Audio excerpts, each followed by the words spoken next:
ये all India radio की हिंदी सेवा है। दोस्तों, आइए सुनते हैं कथा कलश के अंतर्गत सादत हसन मंटो की कहानी तोबा टेक सिंह की रेडियो प्रस्तुति। प्रतिभागी कलाकार हैं अशोक कुमार अनुराग और मनोज कुमार चौधरी।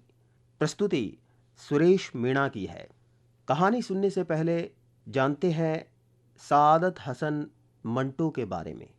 सादत हसन मंटो उर्दू के लेखक थे जो अपनी लघु कथाओं खोल दो, ठंडा गोश्त और चर्चित तोबा टेक सिंह के लिए प्रसिद्ध हुए। कहानीकार होने के साथ साथ वे फिल्म और रेडियो पटकथा लेखक और पत्रकार भी थे। अपने छोटे से जीवन काल में उन्होंने 22 लघु कथा संग्रह, एक उपन्यास, रेडियो नाटक के 5 संग्रह, रचनाओं के 3 संग्रह और व्यक्तिगत रेखा चित्र के 2 संग्रह प्रकाशित किए। अब सुनते हैं आज की कहानी तोबा टेक सिंह के बारे में। एक इंसान की पहचान उसके देश और उसके गांव से होती है, लेकिन जब एक देश का विभाजन होता है तब उस विभाजन में कई गांवों का नामो निशान मिट जाता है। मंटो की कहानी तोबा टेक सिंह इसी त्रासदी का मार्मिक चित्रण करती है। आइए सुनते हैं कहानी। बंटवारे के 2-3 साल बाद पाकिस्तान और हिंदुस्तान की हुकूमतों को ख्याल आया कि सामान्य कैदियों की तरह पागलों का भी तबादला होना चाहिए, यानी जो मुसलमान हिंदुस्तान के पागल खानों में हैं उन्हें पाकिस्तान पहुंचा दिया जाए और जो हिंदू और सिख पाकिस्तान के पागल खानों में हैं उन्हें हिंदुस्तान के हवाले कर दिया जाए। मालूम नहीं ये बात माकूल थी या गैर माकूल। बहरहाल दानिशमंदों के फैसले के मुताबिक इधर उधर ऊंची सतह की कॉन्फ्रेंस हुई और बिल आखिर पागलों के तबादले के लिए एक दिन मुकर्रर हो गया। अच्छी तरह छानबीन की गई। वे मुसलमान जिनके संबंधी हिंदुस्तान में ही थे वहीं रहने दिए गए। बाकी जो बचे उनको सरहद पर रवाना कर दिया गया। पाकिस्तान से चूंकि करीब करीब तमाम हिंदू सिख जा चुके थे, इसलिए किसी को रखने रखाने का सवाल ही पैदा नहीं हुआ। जितने हिंदू सिख पागल थे सब के सब पुलिस की हिफाजत में बॉर्डर पर पहुंचा दिए गए। उधर का मालूम नहीं, लेकिन इधर लाहौर के पागल खाने में जब इस तबादले की खबर पहुंची तो बड़ी दिलचस्प गपशप होने लगी। एक मुसलमान पागल जो 12 बरस से हर रोज बाकायदगी के साथ जमींदार पढ़ता था, उससे जब उसके एक दोस्त ने पूछा, मौलवी साहब ये पाकिस्तान क्या होता है? तो उसने बड़े गौर व फिक्र के बाद जवाब दिया, हिंदुस्तान में एक ऐसी जगह है जहां उस तरह बनते हैं। ये जवाब सुनकर उसका दोस्त संतुष्ट हो गया। इसी तरह एक सिख पागल ने एक दूसरे सिख पागल से पूछा, सुदाजी हमें हिंदुस्तान क्यों भेजा जा रहा है? हमें तो वहाँ की बोली नहीं आती। दूसरा मुस्कुराया, मुझे तो हिंदुस्तानियों की बोली आती है। हिंदुस्तानी बड़े शैतान होते हैं, अकड़े अकड़े फिरते हैं। एक दिन नहाते नहाते एक मुसलमान पागल ने पाकिस्तान जिंदाबाद का नारा इस जोर से बुलंद किया कि फर्श पर फिसल कर गिरा और बेहोश हो गया। बाज पागल ऐसे भी थे जो पागल नहीं थे। उनमें बहुतायत ऐसे कातिलों की थी जिनके रिश्तेदारों ने अफसरों को कुछ दे दिलाकर पागल खाने भिजवा दिया था कि वो फांसी के फंदे से बच जाएं। ये पागल कुछ कुछ समझते थे कि हिंदुस्तान क्यों तकसीम हुआ है और ये पाकिस्तान क्या है, लेकिन सही वाक़यात से वो भी बेखबर थे। अखबारों से उन्हें कुछ पता नहीं चलता था और पहरेदार सिपाही अनपढ़ और जाहिल थे, जिनकी गुफ्तगू से भी वो कोई नतीजा बरामद नहीं कर सकते थे। उनको सिर्फ इतना मालूम था कि एक आदमी मोहम्मद अली जिन्ना है जिसको कायदे आज़म कहते हैं। उसने मुसलमानी के लिए एक अलहदा मुल्क बनाया है जिसका नाम पाकिस्तान है। ये कहाँ है, इसकी भौगोलिक स्थिति क्या है, इसके मुतालिक वो कुछ नहीं जानते थे। यही वजह है कि वो सब पागल जिनका दिमाग पूरी तरह बिगड़ा हुआ नहीं हुआ था, इस मखमसे में गिरफ्तार थे कि वो पाकिस्तान में हैं या हिंदुस्तान में। अगर हिंदुस्तान में है तो पाकिस्तान कहाँ है? अगर वो पाकिस्तान में हैं तो ये कैसे हो सकता है कि वो कुछ अरसे पहले यहीं रहते हुए हिंदुस्तान में थे? एक पागल तो हिंदुस्तान और पाकिस्तान और हिंदुस्तान के चक्कर में कुछ ऐसा गिरफ्तार हुआ कि और ज़्यादा पागल हो गया। झाड़ू देते देते वो एक दिन दरख्त पर चढ़ गया और टहने पर बैठकर 2 घंटे मुसलसल तकरीर करता रहा, जो पाकिस्तान और हिंदुस्तान के नाजुक मसले पर थी। सिपाहियों ने जब उसे नीचे उतरने को कहा तो वो और ऊपर चढ़ गया। जब उसे डराया धमकाया गया तो उसने कहा, मैं हिंदुस्तान में रहना चाहता हूँ, न पाकिस्तान में। मैं तो इस दरख्त पर रहूंगा। बड़ी देर के बाद जब उसका दौरा सर्द पड़ा तो वो नीचे उतरा और अपने हिंदू सिख दोस्तों से गले मिल मिल कर रोने लगा। इस ख्याल से उसका दिल भर आया था कि वो उसे छोड़कर हिंदुस्तान चले जाएंगे। एक एमएससी पास रेडियो इंजीनियर में जो मुसलमान था और दूसरे पागलों से बिल्कुल अलग थलग था, बाग की एक खास पगडंडी पर सारा दिन खामोश टहलता रहता था। ये तब्दीली जाहिर हुई कि उसने अपने तमाम कपड़े उतारकर दफादार के हवाले कर दिए और नंग धड़ंग सारे बाग में चलना फिरना शुरू कर दिया। चियोट के एक छोटे मुसलमान ने, जो मुस्लिम लीग का सरगर्म कारकुन रह चुका था और दिन में 15-16 मरतबा नहाया करता था, एक दिन ये आदत तर्क कर दी। उसका नाम मोहम्मद अली था। चुनाचे उसने एक दिन अपने जंगले में ऐलान कर दिया कि वो कायदे आज़म मोहम्मद अली जिन्ना है। उसकी देखा देखी एक सिख पागल मास्टर तारा सिंह बन गया। इससे पहले कि खून खराबा हो जाए, दोनों को खतरनाक पागल करार देकर अलहदा अलहदा बंद कर दिया गया। लाहौर का एक नौजवान हिंदू वकील मोहब्बत में नाकाम होकर पागल हो गया था। जब उसने सुना कि अमृतसर हिंदुस्तान में चला गया है तो उसे बहुत दुख हुआ। अमृतसर की एक हिंदू लड़की से उसे मोहब्बत थी जिसने उसे ठुकरा दिया था, मगर दीवानगी की हालत में भी वो उस लड़की को नहीं भूला था। वो उन तमाम हिंदू और मुसलमान लीडरों को गालियां देने लगा जिन्होंने मिल मिलाकर हिंदुस्तान के 2 टुकड़े कर दिए हैं, और उसकी महबूबा हिंदुस्तानी बन गई है और वो पाकिस्तानी। जब तबादले की बात शुरू हुई तो उस वकील को कई पागलों ने समझाया कि वो दिल बुरा ना करे, उसे हिंदुस्तान भेज दिया जाएगा, उसी हिंदुस्तान में जहां उसकी महबूबा रहती है। मगर वो लाहौर छोड़ना नहीं चाहता था। यूरोपियन वार्ड में 2 एंग्लो इंडियन पागल थे। उनको जब मालूम हुआ कि हिंदुस्तान को आज़ाद करके अंग्रेज चले गए हैं तो उनको बहुत सदमा हुआ। वो छुप छुप कर घंटों आपस में इस अहम मसले पर गुफ्तगू करते रहते कि पागल खानों में अब उनकी हैसियत किस किस्म की होगी, ब्रेकफास्ट मिला करेगा या नहीं। एक सिख था जिसे पागल खाने में दाखिल हुए 15 बरस हो चुके थे। हर वक्त उसकी ज़ुबान से ये अजीबो गरीब अल्फाज सुनने में आते थे। Over the Gargar, the annex, the Bedhyana, the moong, the dal of the Laltain. वो दिन को सोता था न रात को। पहरेदारों का ये कहना था कि 15 बरस के तवील अरसे में वो एक लम्हे के लिए भी नहीं सोया था। वो लेटता भी नहीं था, अलबत्ता कभी कभी किसी दीवार के साथ टेक लगा लेता था। हर वक्त खड़ा रहने से उसके पांव सूज गए थे और पिंडलियां भी फूल गई थीं, मगर जिस्मानी तकलीफ के बावजूद वो लेटकर आराम नहीं करता था। हिंदुस्तान, पाकिस्तान और पागलों के तबादले के मुताल्लिक जब कभी पागल खानों में गुफ्तगू होती थी तो वो गौर से सुनता था। कोई उससे पूछता कि उसका ख्याल क्या है तो वो बड़ी संजीदगी से जवाब देता। Over the Gargar, the annex, the Bedhyana, the moong, the dal of the Pakistan government. लेकिन बाद में ऑफ द पाकिस्तान गवर्नमेंट की जगह of the Toba Tek Singh government ने ले ली और उसने दूसरे पागलों से पूछना शुरू कर दिया कि टोबा टेक सिंह कहाँ है, जहाँ का वो रहने वाला है। किसी को भी मालूम नहीं था कि टोबा टेक सिंह पाकिस्तान में है या हिंदुस्तान में। जो बताने की कोशिश करते थे वो खुद इस उलझाव में गिरफ्तार हो जाते थे कि सियालकोट पहले हिंदुस्तान में होता था, पर अब सुना है कि पाकिस्तान में है। क्या पता है लाहौर जो आज पाकिस्तान में है कल हिंदुस्तान में चला जाए, या सारा हिंदुस्तान ही पाकिस्तान बन जाए।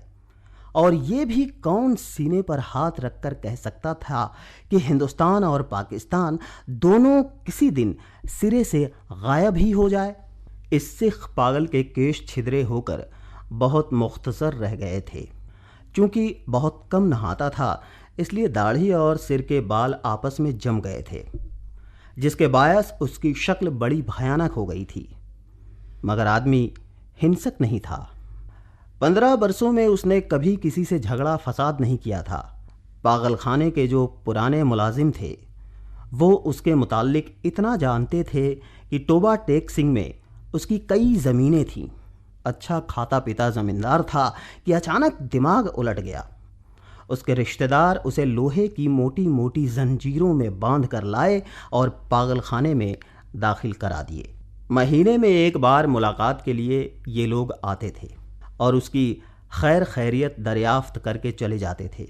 एक मुद्दत तक ये सिलसिला जारी रहा, पर जब पाकिस्तान हिंदुस्तान की गड़बड़ शुरू हुई तो उनका आना जाना बंद हो गया। उसका नाम बिशन सिंह था, मगर सब उसे टोबा टेक सिंह कहते थे।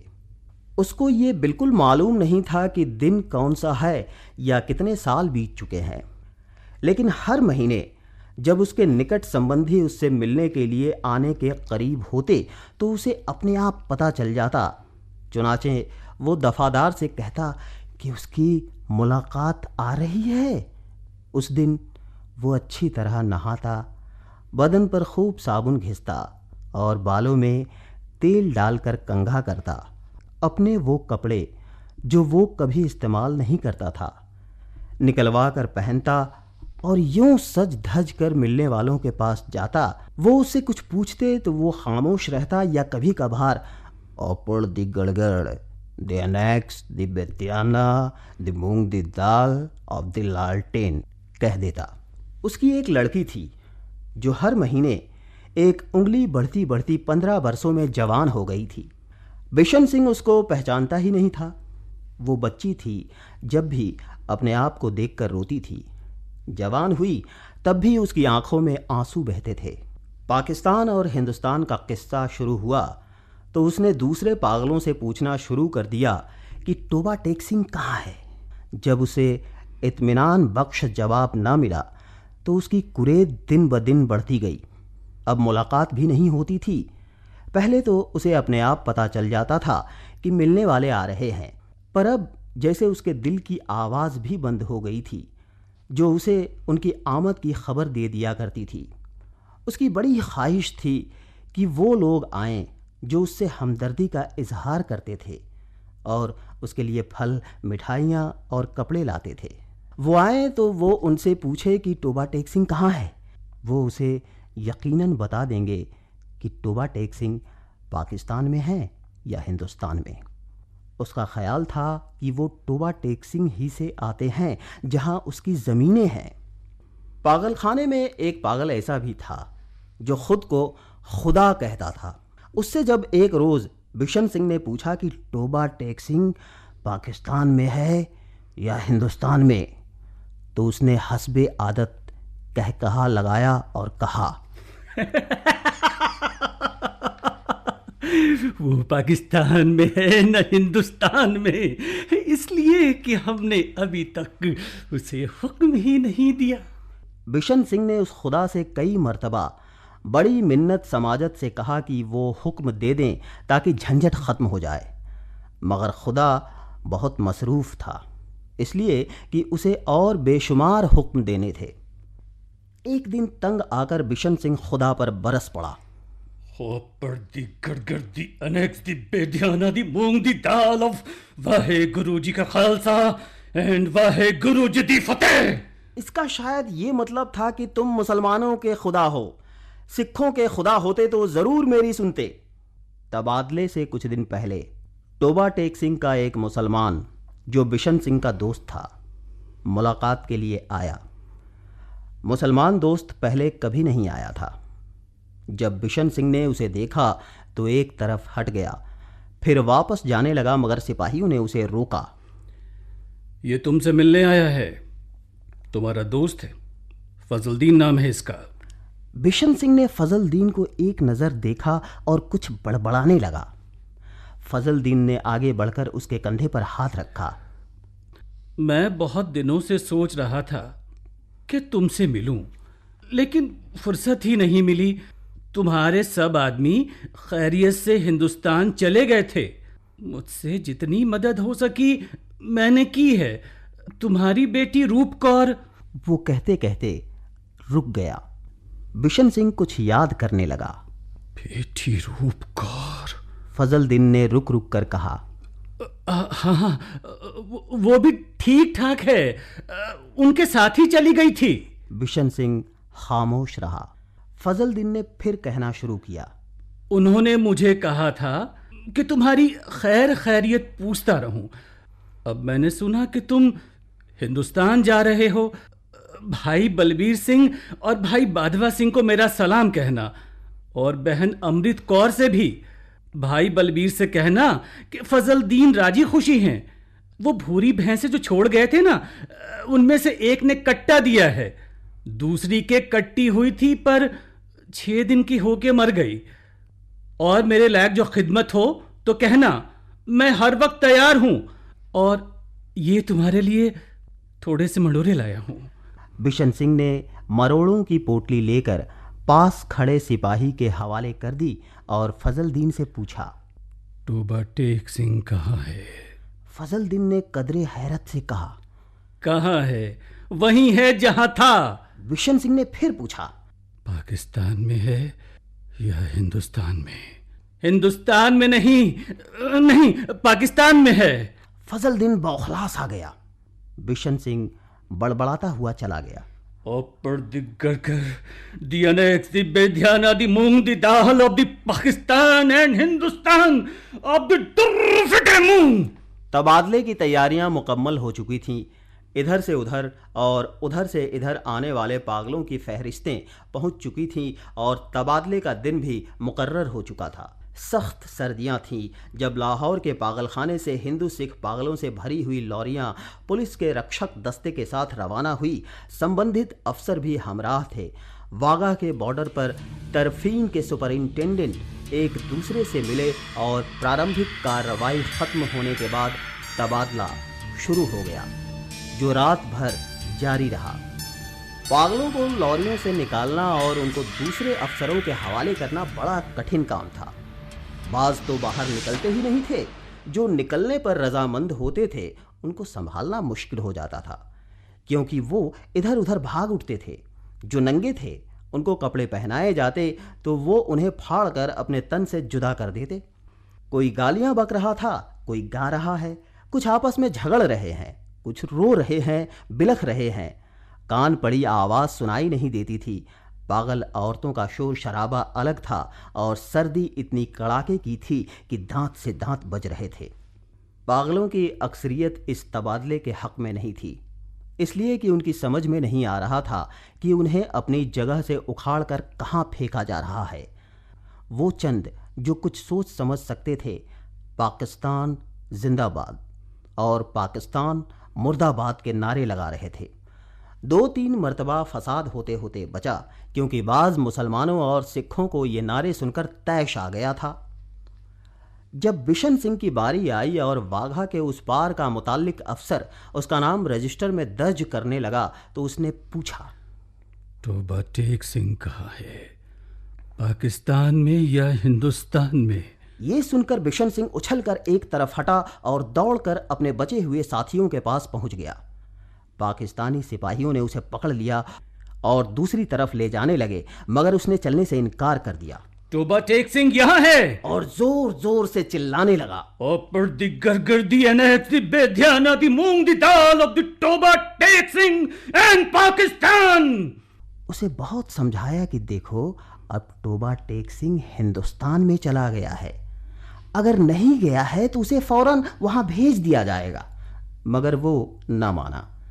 जब उसको जबरदस्ती दूसरी तरफ ले जाने की कोशिश की गई तो वो दरमियान में एक जगह इस अंदाज में अपनी सूजी हुई टांगों पर खड़ा हो गया जैसे अब उसे कोई ताकत नहीं हिला सकेगी। आदमी चूंकि सीधा था इसलिए उससे ज़्यादा ज़बरदस्ती न की गई। उसको वहीं खड़ा रहने दिया गया और तबादले का बाकी काम होता रहा। सूरज निकलने से पहले शांत पड़े बिशन सिंह के हलक से एक गगन भेदी चीख निकली। इधर उधर से कई दौड़े आए और उन्होंने देखा वो आदमी जो 15 बरस तक दिन रात अपनी टांगों पर खड़ा रहा था औंधे मुंह लेटा है। उधर खरदार तारों के पीछे हिंदुस्तान था, इधर वैसे ही तारों के पीछे पाकिस्तान। दरमियान में ज़मीन के उस टुकड़े पर जिसका कोई नाम नहीं था, तोबा टेक सिंह पड़ा था।